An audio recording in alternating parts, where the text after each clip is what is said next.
What if the tension in your neck isn't just from sleeping wrong, but from words you never said? What if the weight in your chest isn't weakness, but the echo of emotions you were taught to hide? We think of thoughts as separate, as something that happens in the mind. We think of the body as flesh and functions separate from spirit, separate from story. But what if they've never been separate at all? What if every belief you've held, every memory, every pattern of thinking has shaped not just how you feel, but how you physically exist? And what if right now, through awareness, you could begin to unwind those patterns, to soften the grip of thought on the body, to reclaim the space between words where healing lives? In this video, we're not just talking about thoughts or muscles or breath. We're exploring the space beneath all of it, the unified field where language, body, and awareness dissolve into one seamless presence. So take a breath. Feel your body not as a thing, but as a living, breathing expression of consciousness. And let's begin.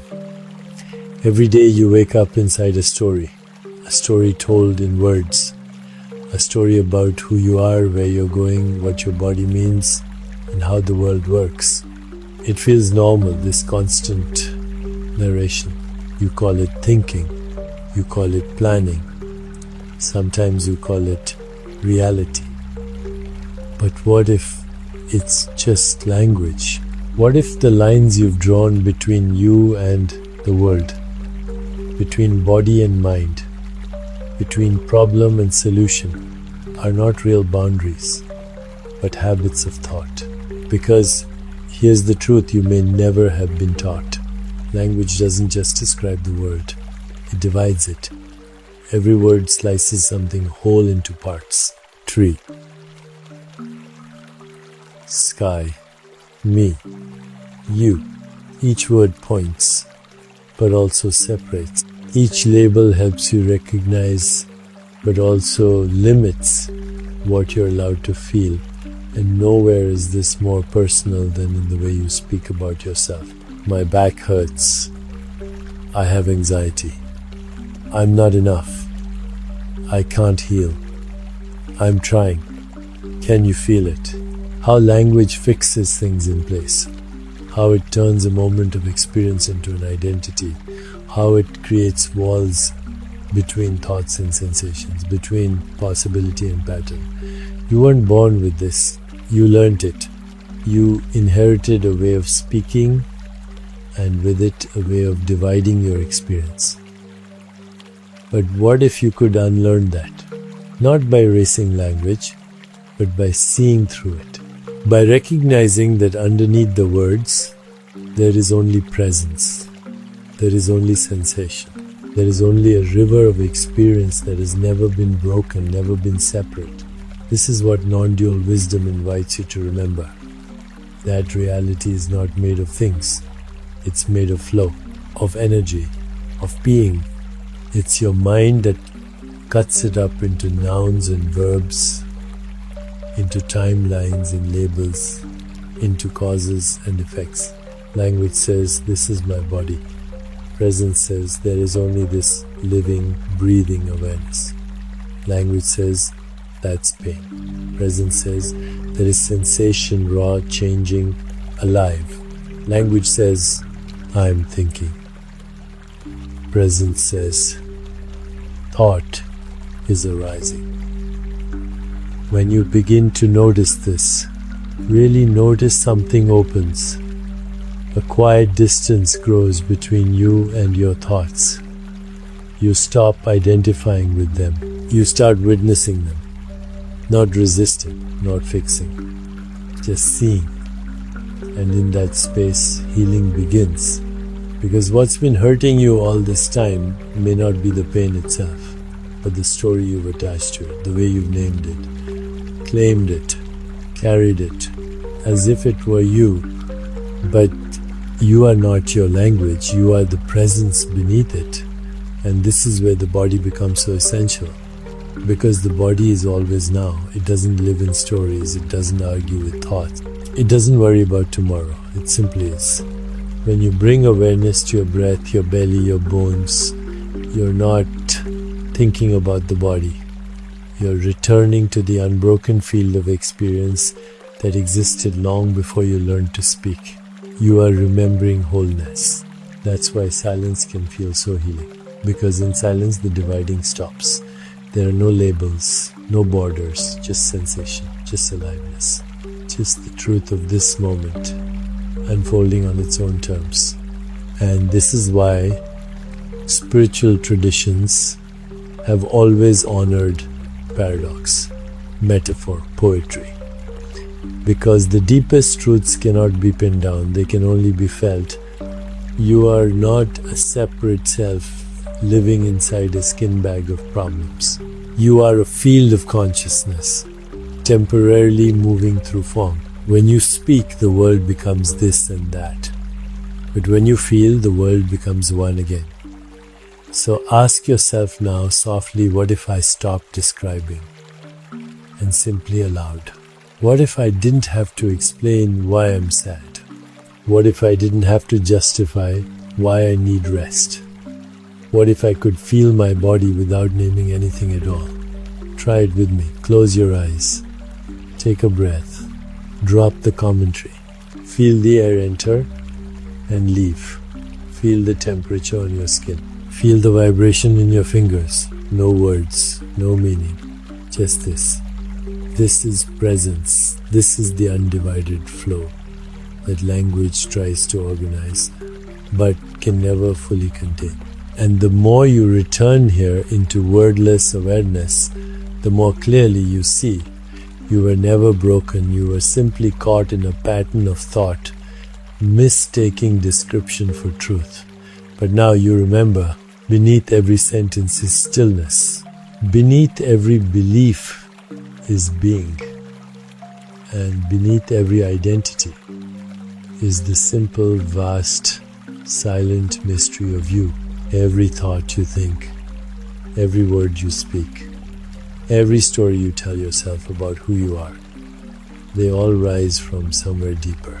Not from your brain, not from your mouth, but from something vast, something still, something quietly waiting beneath the surface of your awareness.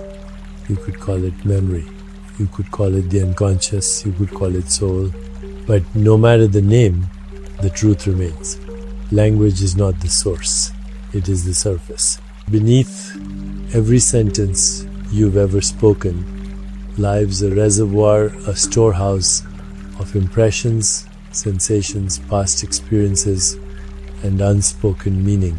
In certain Buddhist traditions, they call it the alaya vijnana, the storehouse consciousness.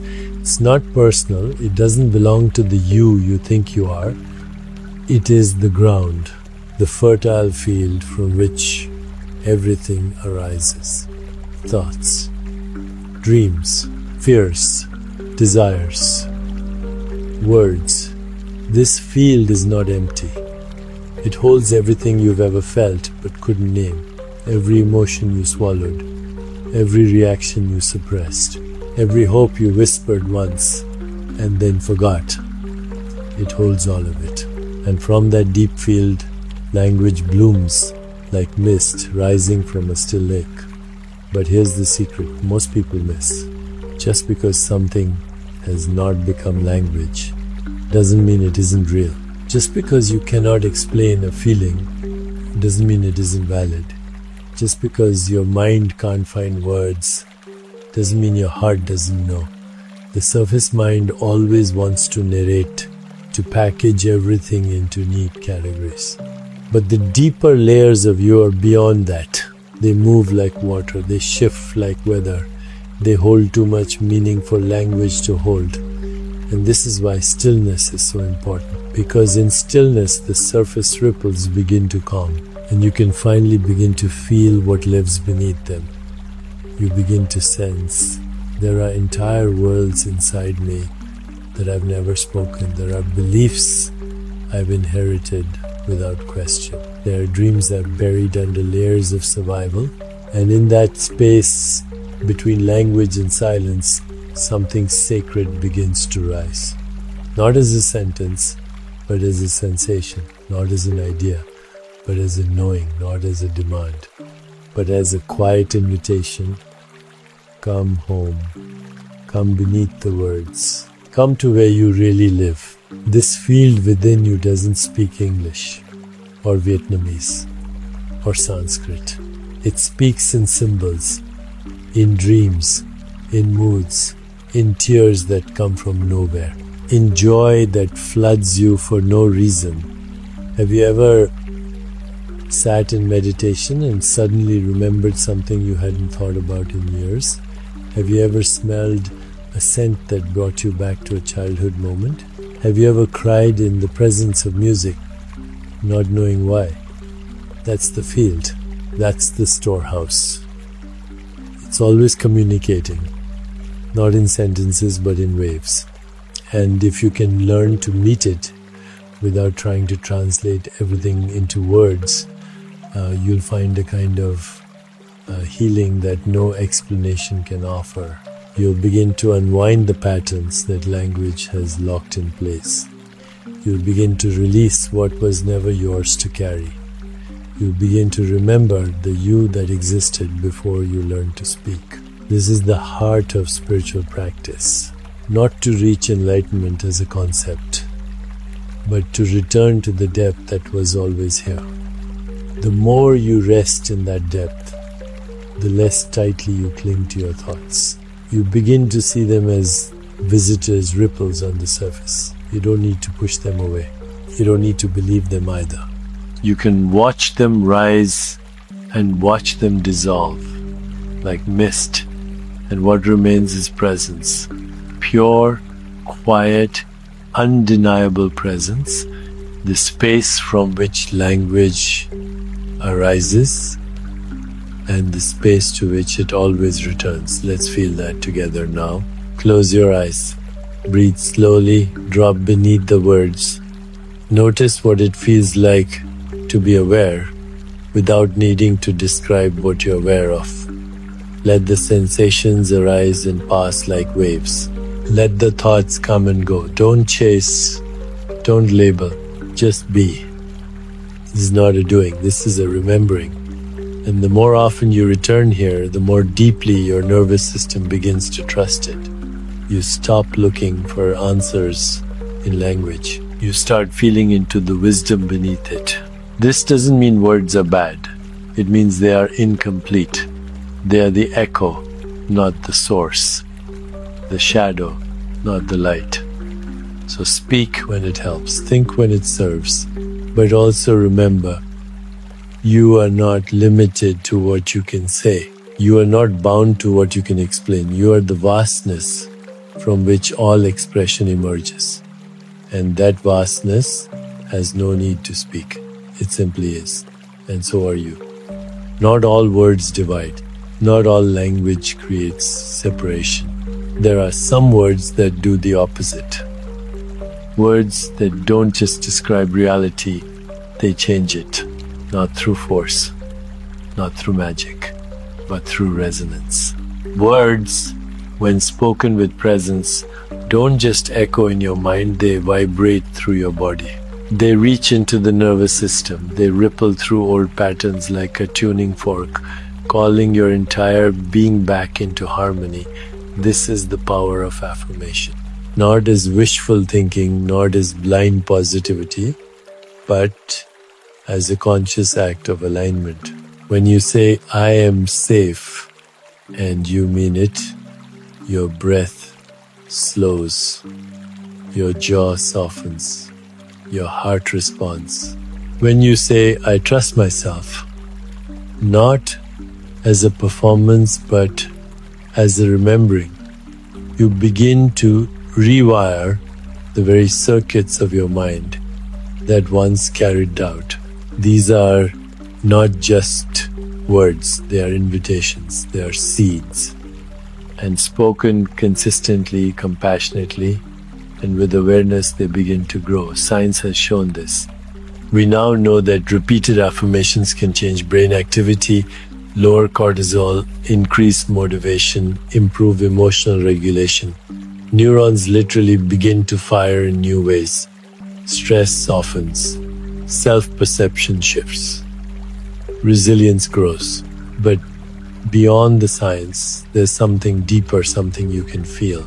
Because the moment you say to yourself, I am worthy, and you really listen, not with judgment, but with openness, you can feel the subtle pushback, the tension in your belly, the voice that says, no, you are not, the memory that rises from nowhere.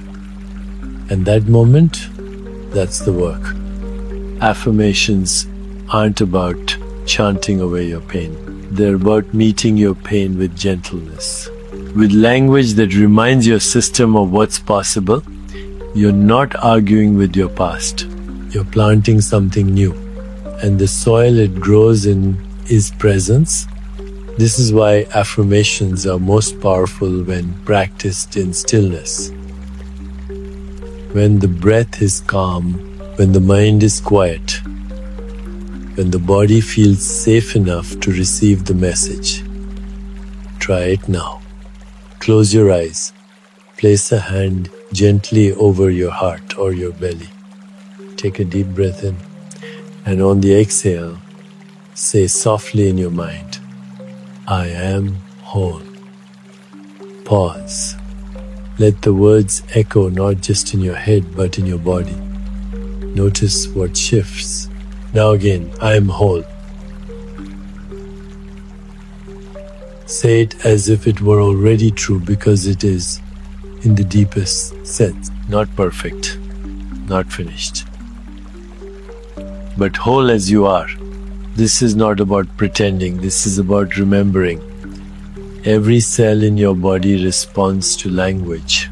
Not just the words you speak aloud, but the tone of your inner voice, the rhythm of your thoughts, the way you narrate your experience each day.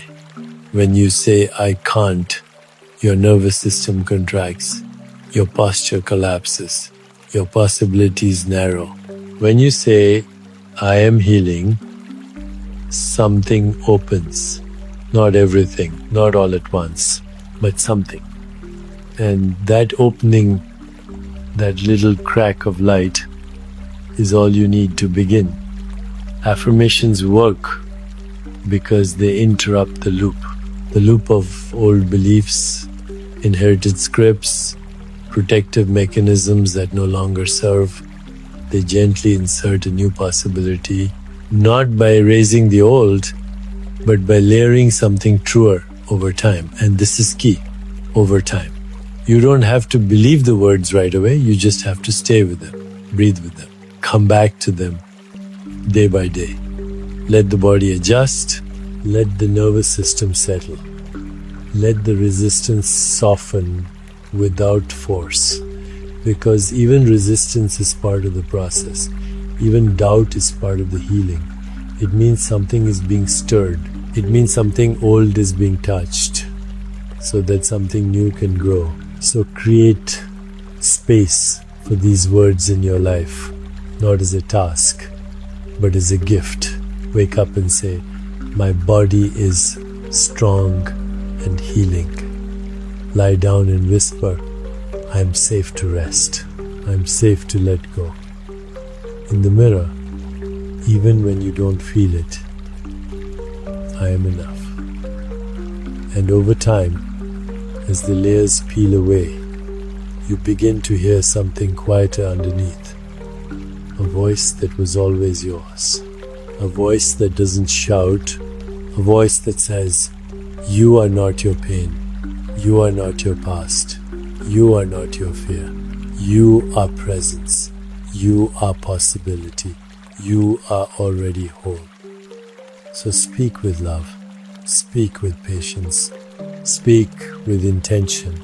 Because every word you offer to yourself is a signal, a vibration, a frequency. And with every breath, you have the power to choose which story you feed. Let it be the one that leads you home. There's a quiet truth resting underneath all your experiences. Something so simple, so constant, that you may have overlooked it your entire life. The body, the mind, the breath, the voice inside you. They're not separate. They're not different tools divided by function. They're not layers stacked on top of each other. They are one field, a single intelligent movement of consciousness flowing as form. This truth doesn't need to be believed. It needs to be felt. It reveals itself not through theory, but through direct experience. And stillness is the doorway. When you rest in stillness, you begin to notice the body starts to speak differently. The mind begins to soften. The breath becomes less of a task and more of a river. Language, internal or external, slows down, becomes clearer, lighter, even more sacred. And in this slowing, a deeper rhythm emerges. Not the rhythm of thought, not the rhythm of productivity, but the rhythm of being. You see, every time you bring conscious language into stillness, whether it's a whispered affirmation, a prayer, or a simple thank you to your body, you're not just saying words, you're creating resonance. You are shifting one layer of consciousness language and watching how it ripples into another form. This is the nature of the field. It responds, it reflects, it reorganizes itself in real time based on the quality of your awareness. And that's not philosophy, that's practice. That's you right now, sitting in this moment, able to witness that what you think and feel directly shapes how you live and move. Let's look deeper. When you say, I am safe, and you say it in the middle of chaos, while breathing deeply, while grounding into your feet, while watching your thoughts without clinging to them, you're not just saying it. You're activating it. You're vibrating that frequency into the field of your body, which listens, which adjusts, which starts to reflect back the truth you're offering. And the more often you do this, the less it becomes something you say, and the more it becomes who you are. Because language isn't just a layer you put on top of life. It's a lever of modulation, a way that consciousness bends back into itself and reorients the field. Stillness amplifies this. Stillness is not the absence of motion. It is the presence of undisturbed awareness, a fertile silence in which subtle changes become powerful. In this silence, your affirmations become less like commands and more like songs, more like tuning forks. You don't try to heal. You resonate with wholeness. You don't fight for peace. You settle into it. And the body follows. Because in the non-dual view, body and language are not two things. They are modulations of the same thing, like waves on the ocean, different shapes, same water. What you say, what you believe, what you feel, what you do with your breath, all of it rises from and returns to the same undivided field of being. This is why even the smallest practice matters. 5 minutes of silence, a single mindful inhale, a phrase like, I am enough, repeated with sincerity. These are not minor actions.